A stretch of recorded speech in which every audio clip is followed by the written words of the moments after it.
நம் ஆத்மா திருப்தி அடைய என்ன செய்ய வேண்டும்? பல புது புது வியாதிகள் மனிதர்களை தாக்கி வரும் இந்த காலகட்டத்தில் எத்தனையோ மருத்துவ வளர்ச்சி இருந்தாலும் தெய்வ வழிபாட்டிலும் மக்கள் நம்பிக்கை அதிகமாக உள்ளது.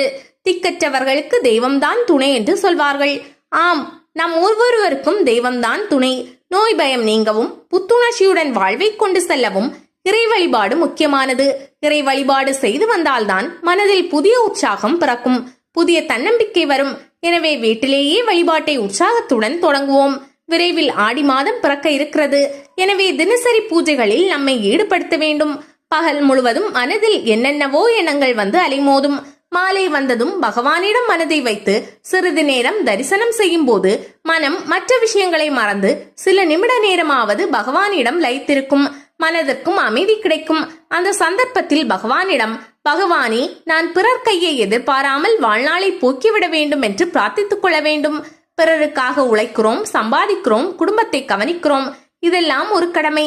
அதே போல தன் நன்மைக்கும் ஆத்ம லாபத்திற்கும் சுலபமான வழி பகவானை வழிபடுவதுதான். மனித வாழ்க்கை என்பது மிகவும் குறுகிய கால அளவு கொண்டது. இந்த குறுகிய காலத்திற்குள் நாம் ஒவ்வொரு நாளையும் ஒவ்வொரு நிமிடத்தையும் பயனுள்ள வகையில் ஆனந்தமாக செலவிடுவதே நம்மை உயர்நிலைக்கு அழைத்து செல்லும். இந்த பிறவியில் நாம் எப்படி வேண்டுமானாலும் வாழலாம். அது ஒவ்வொருவரின் தனிப்பட்ட இயல்பை கொண்டது.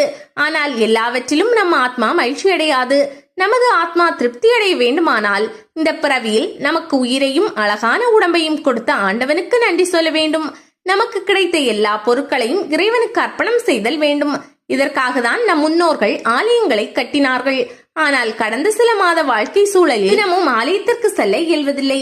எனவே வீட்டில் பூஜை செய்து இறைவனுக்கு நாம் அர்ப்பணிக்கலாம்.